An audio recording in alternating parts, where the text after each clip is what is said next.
Shalom. మన ప్రభువు రక్షకుడైన యేసుక్రీస్తు నామములో ఈరోజు దేవుని యొక్క వాగ్దానము కోరహు కుమారులు కీర్తన గీతము 87వ అధ్యాయము 1 నుండి 7 వచనాలు చదువుకుని ఈ యొక్క మాటలు 2 నిమిషాలు మనము ధ్యానించుకుందాం. ఆయన పట్టణపు పునాది పరిశుద్ధ పర్వతముల మీద వేయబడి ఉన్నది.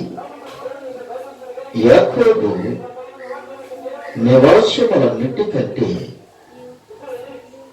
సీమోను గుమ్మములు యెహోవాకు ప్రియములై ఉన్నవి. దేవుని పట్టణమా, మనుషులు నిన్ను గూర్చి మిక్కిలి గొప్ప సంగతులను చెప్పుకొందురు. రాహాబు, ఐగుప్తు, బబులోను నాకు పరిచయులని నేను తెలియజెప్పుచున్నాను. ఫిలిష్తీయులు తూరు కూషులను చూడము. వీరు అచ్చట జన్మించరని ఎందరు, ప్రతి జనము దానిలోని జన్మించదరని సర్వోన్నతుడు తానే దాన్ని స్థిరపరిచేననియు సియోను గూర్చియు చెప్పుకుంటారు. యెహోవా జనముల సంఖ్య నిర్వహించినప్పుడు ఈ జనము అక్కడ జన్మించినని చదివించాను. పాటలు పాడుచు, వాయిద్యములు వాయిచు, మా ఓటులన్నీ నీ అందే ఉన్నవే వారందరూ. ప్రియమైన దేవుని యొక్క బిడ్డలారా, ఆయన పట్టణపు పునాది పరిశుద్ధ పర్వతముల మీద వేయబడి ఉన్నవి అని ప్రభువు సెలవిస్తున్నారు. ఈ రోజుని మన పట్టణాలలో అనేకమైన గృహాలు ఉండొచ్చు. మన దేశంలో అనేకమైన గ్రామాలు ఉండొచ్చు. మన దేశంలో అనేకమైన పల్లెలు ఉండొచ్చు. మన దేశంలో అనేకమైన పట్టణాలు ఉండొచ్చు. అయితే మన పునాదులు ఎలా ఉండాలి అంటే పరిశుద్ధంగా ఉండాలి. మన పునాదులు ఎక్కడ కట్టబడాలి అంటే, మన పునాదులు ఎక్కడ కట్టబడాలి అంటే క్రీస్తు మీద కట్టబడాలి. క్రీస్తు అనే బండ మీద కట్టబడాలి. క్రీస్తు అనే బండ మీద కట్టబడకపోతే ఆ పునాదులు నిలబడవు. ఈ పునాది క్రీస్తే, ఈ బండ క్రీస్తే. ఇశ్రాయేలు ప్రజలకు దాహం వేసినప్పుడు దేవుణ్ణి ఇశ్రాయేలు దేవుని మీద మూలుక్కుంటూ సనుగుకుంటూ, మోషే మీద కూడా సనుగుకుంటూ ఉన్నప్పుడు మోషే దేవుణ్ణి అడుగుతూ ఉన్నారు, ప్రభువా, ఇశ్రాయేలు ప్రజలకు నేను ఎలా దాహము తీర్చాలి అని అడిగినప్పుడు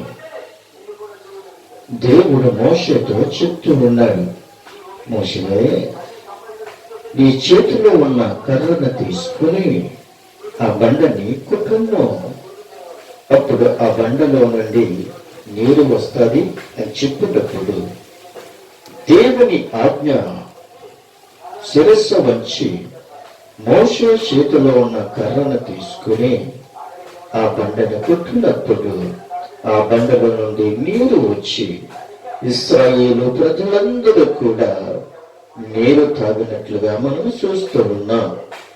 ప్రియమైన దేవుని యొక్క బిడ్డలారా, దేవుడు ఆహారాన్ని ఇచ్చేవాడు, దాహాన్ని తీర్చేవాడు. ఆహారము పెట్టే దేవుడు, అలాగే దాహాన్ని తీర్చే దేవుడు. ఒక ఉదాహరణ మనము జ్ఞాపకం చేసుకుంటే, మనం ఎంత తిన్నప్పటికీ కూడా, ఎంత తాగినప్పటికీ కూడా దేవుని మీద మనము చనువుకుంటూనే ఉంటాము. ఎందుకని అంటే మనుషులమైన మనము, దేవుని చేత నిర్మింపబడిన మనము దేవుని మీద మనము తిరుగుబాటు చేస్తూ దేవుడు ఎవడు అని మనము వ్యతిరేకంగా మాట్లాడుతూ ఉంటాం. కానీ ఆకాశ పక్షులు దేవుణ్ణి స్తుతిస్తూ ఉన్నాయి. ఎందుకంటే 3 రోజుల క్రిందట ఒక పక్షి యేసయ్య ఫోటో దగ్గరికి వచ్చి యేసయ్యను చూసి ఏం చేస్తుందో తెలుసా? ఆ యేసయ్య ఫోటో దగ్గరికి వచ్చి అక్కడ వాలి యేసయ్యను నిదానించి పడుకున్నట్టుగా ఉంది. తీరా చూసినప్పటికీ అక్కడున్న ప్రజలు ఆ పక్షిని పరిశీలించినప్పుడు ఆ పక్షి పడుకుంది అని అనుకున్నారు. కానీ ఆ పక్షి పడుకోలేదు. ఎందుకో తెలుసా? యేసయ్య ఫోటో దగ్గర పడుకొని తలవాల్చి ఆ కంటులో నుండి ఏడుస్తూ ఉంది. ఆ యొక్క పక్షి కంటులో నుండి నీరు కాచింది. చూసారా? నోరు లేని జీవి యేసయ్య నిజమైన దేవుడని, జీవము కలిగిన దేవుడని తెలుసుకుని నోరు లేని పక్షి వచ్చి కన్నీరు కార్చింది. ప్రియమైన దేవుని యొక్క బిడ్డలారా, అందుకే అన్నాడు కదా ప్రభువు, ఆకాశ పక్షులను చూడండి, అవి విత్తవు, కూయవు, గూటుల్లో దాచుకోవు, ఏనాటికి పోషకాహారము దేవుడే అన్నాడు కదా. నిజమే, దేవుడు మీరు భూమిని నిందించండి, భూమిని లోపరుచుకోండి, మీరు సుఖించండి అని దేవుడు చెప్తే, దేవుని మీద మనం తిరుగుబాటు చేసి దేవుని మీద మనము దేవుణ్ణి ఎవరు అని అడుగుతున్నాం. మాకు దేవుడు లేడు, మాకు మేమే అని అనుకుంటూ ఉన్నారు. మరి ఒక ఉదాహరణ మనం జ్ఞాపకం చేసుకున్నట్లయితే, ఒక రోజుని ఒక వ్యాపారం చేసుకుంటున్న వ్యక్తి పొలం వెళుతూ వస్తూ ఉన్నాడు. ఒక వ్యాపారం చేసుకున్న వ్యక్తి పొలము వెళుతున్నాడు, వస్తూ ఉన్నాడు. అయితే ఆ పొలము వెళుతూ వస్తున్న సమయంలో అతను ఉదయాన్నే లెగిసి పొలం వెళ్తున్నప్పుడు భోజనం పట్టుకుని పొలము వెళ్తూ ఉండేవాడు. అయితే అక్కడ ఒక పక్షి అనగా నెమిలి ఆ యొక్క యజమానుడికి తగిలింది. తగిలినప్పుడు ఆ యొక్క ఆహారంలోది కొంత తీసుకుని ఆ యొక్క నెమిలికి భోజనము పెట్టి దాని కడుపు నింపిన తర్వాత అప్పుడు పొలము వెళ్ళేవాడంటారు. అయితే అలాగా కొన్ని సంవత్సరాలు గడిచిపోయేవి. ఎంతో సన్నిహితముగా ఆ పక్షి ఆ యొక్క యజమానుడు సన్నిహితముగా ఉండేవారు. ఒక రోజుని ఆ వ్యక్తి, ఆ యజమానుడు, ఆ వ్యాపారస్తుడు పొలము వెళ్ళకుండా ఆ రోజు కాలం చేశాడు, అంటే మరణించాడు. మరణించిన తర్వాత మరి 2-3 రోజుల వరకు కూడా ఆ వ్యక్తి కొరకు వెతుకుతూ ఉంది.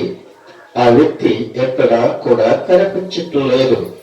అయితే ఆ పక్షి ఆ నెమిలి తెలుసుకుంది, వెళ్ళాలి, ఏదో ఒక విధంగా నా యజమానుల్ని చూడాలి అని నేరుగా తడుక్కుంటూ ఆ యొక్క యజమానుడి ఇంటికి వచ్చేసింది. వచ్చిన తర్వాత అక్కడందరూ కూడా, ప్రజలందరూ కూడా ఆ యొక్క సరిపోయిన ఆ వ్యక్తి యొక్క ఫోటో పెట్టి అందరూ ఏడుస్తూ ఉన్నారు.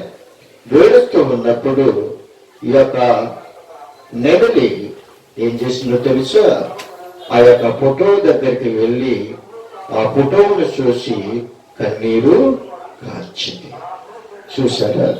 నోరు లేని జీవి ఆ యొక్క యజమానుడు కొరకు ఎంతగా ఎదురు చూసిందో గొప్ప అద్భుతము కదా.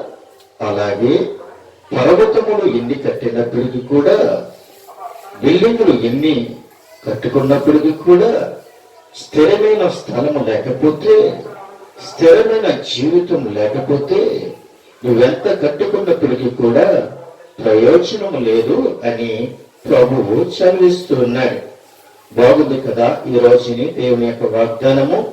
ఈ వాగ్దానము నీ జీవితంలో నెరవేర్చబడాలని, నిజమైన స్థిరమైన జీవితము, నిజమైన పునాది మీద, నిజమైన నీవు పట్టణంలో జీవించాలి అని అనుకుంటే ప్రభు యొద్దకు వచ్చి నిజమైన దేవుణ్ణి తెలుసుకుని ఆయన కొరకు నువ్వు ఎదురు చూస్తే నీ కుటుంబము, నీవు దేవునికరంగా ఆశీర్వాదకరంగా ఉంటావు అని ప్రభువు చదివిస్తూ ఉన్నాడు.